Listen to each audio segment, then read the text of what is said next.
Hey, getting started buying land takes just a little bit of homework on the front end before you really get out there and start looking and buying and making deals. First of all, you got to figure out your money. Are you a cash buyer, or are you going to use some cash as a down payment to use a lender? You got to know which one you're going to be. If you're a cash buyer, how much cash you got, that's your budget. Don't daydream about 1,500 acres when you're only kind of in the ballpark for 15 acres. If, however, you're using your cash to leverage a bigger purchase, then you need to get with a lender. You need to find 2 or 3 lenders that you can approach, tell them your plan, give them your financials, talk to them, and get a general idea up front about how much money you're going to be able to leverage. They're going to require down payment. Most lenders that we deal with across the country are 15 to 20% down, and then you got to have good financials after that, because they're going to want to know if you can pay them back and how you're going to pay them back. So you're going to need a tax return or 2, financial statement. They can help you with that. A lot of times they have their own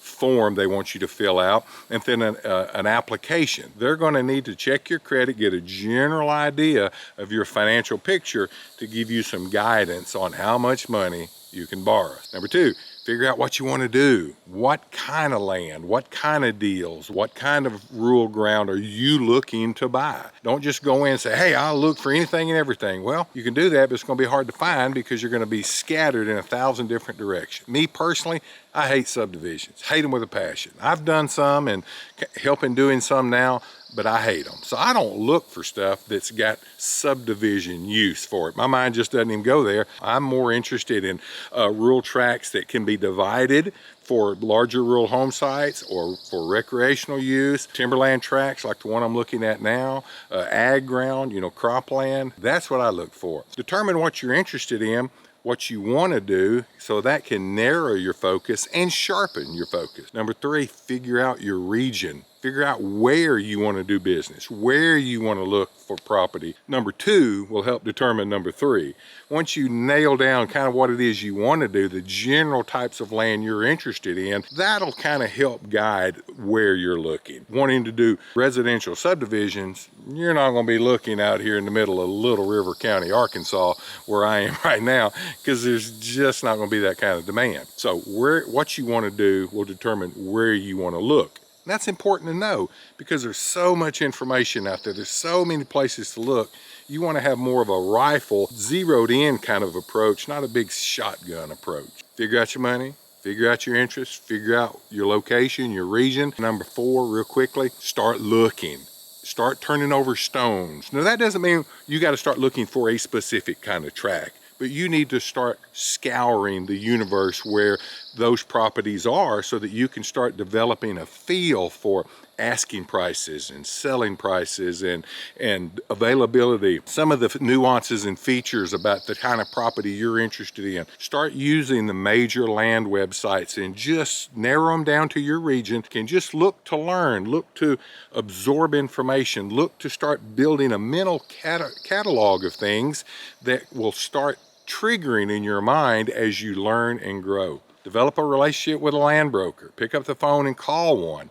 Tell them what your plan is. Tell them what your realistic budget is based on what we talked about. You can't buy land right now, stay off the phone.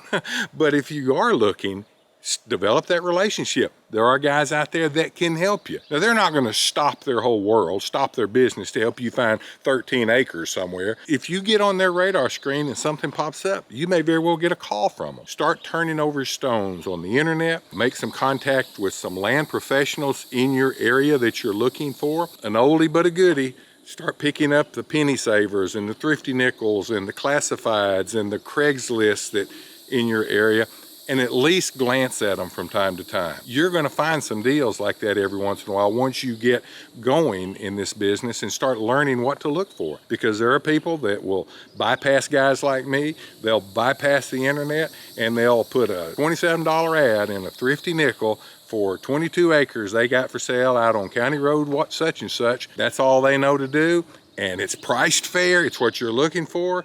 And if you're looking, you pick up the phone, you may make that deal. Now, I know that's not sexy, but we're not talking about being cool, being sexy, being that guy. We're talking about finding deals, making deals, and making money. So there are a few little quick starters to get going in learning this business of being able to buy and sell land. There's some more of our videos right there.